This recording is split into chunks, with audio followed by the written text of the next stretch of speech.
What's up, guys? As you could tell from the title, we're going to be going over the top NBA players going into the 2021 season. I'm going to do the top 12 just because I feel like that's where it really cuts from an elite level star to not mediocre, but not as high as these guys. Like, there's a huge gap in my opinion.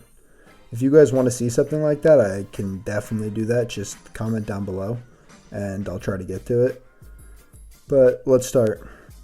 At number 12, I have Joel Embiid. He's obviously a top big man and in top level shape. But Joel Embiid's got to get his fat butt in shape. But just not good enough to crack the top 10 in my opinion. He's a great defensive center and he's above average from downtown as a big, shooting 33% from deep. But what holds JoJo back is his durability and his lack of postseason success. He failed to capitalize on being part of that historic 2019 Sixers team and getting swept in the first round by the Celtics. That definitely didn't help his resume. It wasn't entirely his fault. He put up some pretty good numbers, but you just need to do more when it matters to be higher than some of these other guys. At number 11, I have Damian Lillard. He had a historic 2020 season, averaging 38-4 on 46, 40, 89 shooting splits. In 7 games of that shortened season, he put up 45 plus points, including 3 60-point performances. So why isn't he ranked higher? For me personally, it's due to his lack of defense and an underwhelming playoffs after the NBA expert Charles Barkley predicted them to win the finals. The Portland Trailblazers are getting to the finals. Charles, who's the first pick? Let me guess.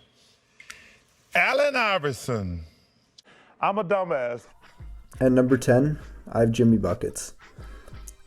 Prior to last year's playoffs, for me, Jimmy wouldn't even have passed the top 15 and maybe not even the top 20, but his leadership shown in last year's playoffs didn't go unnoticed as he led a 4 seed to the NBA Finals and averaged 22, 7, and 6 on 49% shooting.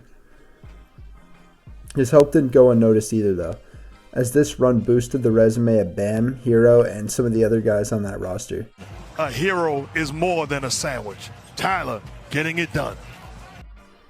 Jimmy is a gritty two-way player as he has the ability to score at a high level and play defense at a high level as well, which is why I slotted him just one spot ahead of Dame. At number 9, I got Nikola Jokic. This man averaged 20, 10, and 7 on 53% shooting from the floor and is the greatest passing big man I've ever seen, I think the game's ever seen. He's had a very good playoff performance the past 2 years, but it's worth mentioning that this playoff run, especially this year, would not be possible without the help of Jamal Murray, who has had a historic playoff run, putting people on their knees on and off the court, averaging 27, 7, and 5 on 50% shooting on the court. On top of that, Jokic was averaging 24, 10, and 6 on 52% shooting from the floor and led the Nuggets to the Western Conference Finals. On top of all this, some players were even saying that Jokic was the best player in the NBA. Stop the cap. Stop the cap right now. Stop the cap. At number 8, I have Steph Curry. I know this is going to be a pretty controversial one, but I've seen some people drop him as high as 4. But I have him here due to his low performance in the 5 games he played last year. I don't want to drop him lower than this due to the small sample size, but he averaged 21, 7, 5 on 40% shooting from the field and 25% from deep. He has a poor defensive ability, and before last year, he was the best shooter in the league and a top passer.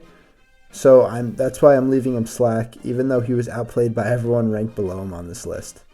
At number 7, I have Luka Doncic. That's a highly probably most anticipated video.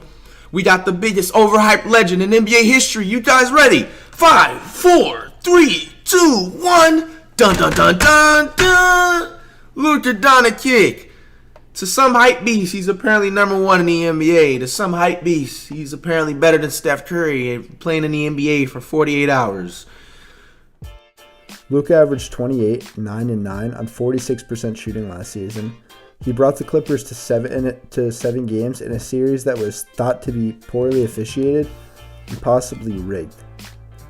He averaged 31, 10, and 9 on 50% from the floor. I decided not to rank him higher than this due to his poor defensive ability, as the majority of the top 6 are all elite defensively. I could see if you want to drop him below Curry due to Curry's leadership, but I think Luka's done more than prove himself to be higher ranked than him at this point in his career. At number 6, I have Anthony Davis.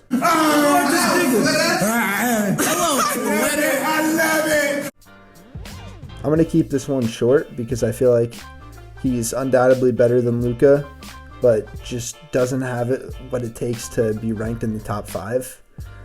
He averaged 26, 9, and 3 on 50% shooting. He was second in Defensive Player of the Year voting.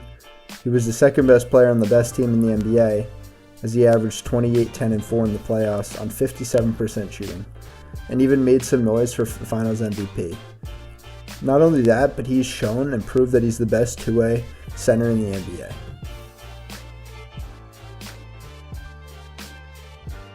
At number 5, I have James Harden. James Harden is undoubtedly one of the greatest pure scorers in NBA history, and the best all-around scorer in the NBA in my opinion. He led the league in scoring 3 straight years, averaged 34, 8, and 2 on 44% shooting. The only reason I don't have him higher than this is because he's not a proven playoff performer like some of the guys coming up.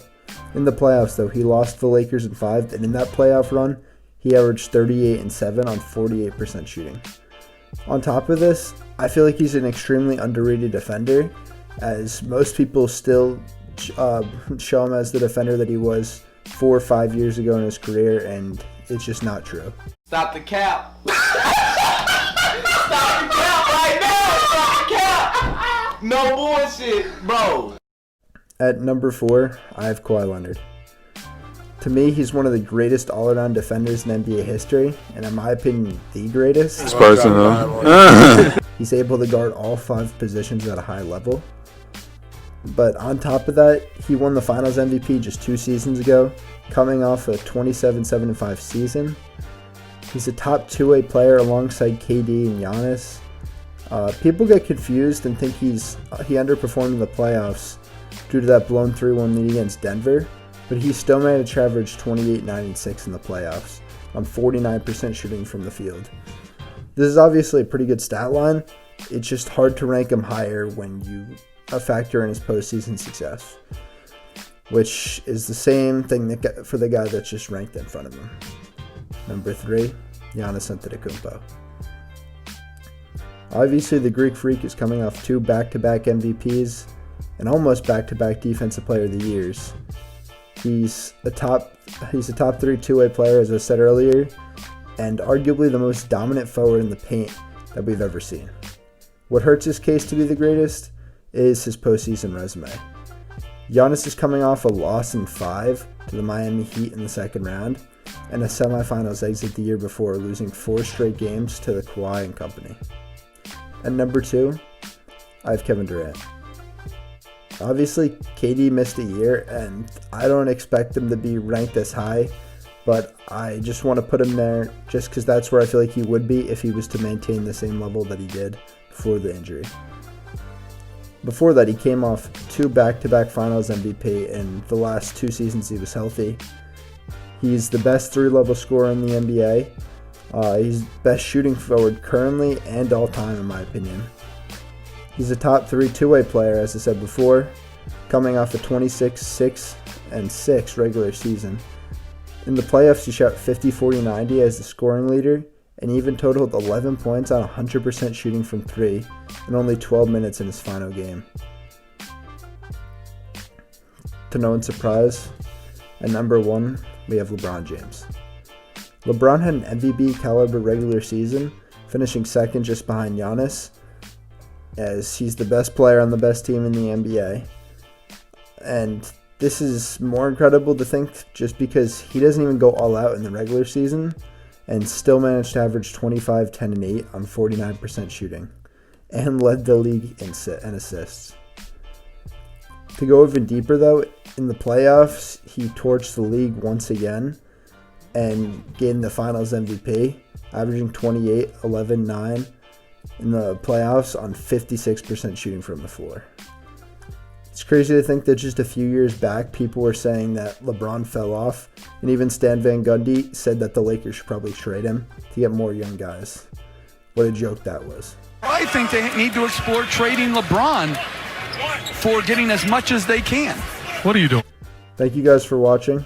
I know this is probably like a pretty different video from what I usually make, but obviously if you guys comment and this is the type of content you want to see, I am definitely interested in making it, as you guys are the only reason I make these videos, and I just want to do all this for your entertainment, and it means so much to see you guys commenting, whether you say the video sucks or you say it was really good or just a suggestion. I really appreciate everything, and I hope that just shows how grateful I am. But anyway, thank you, and I hope I see you guys in the next one. Bye.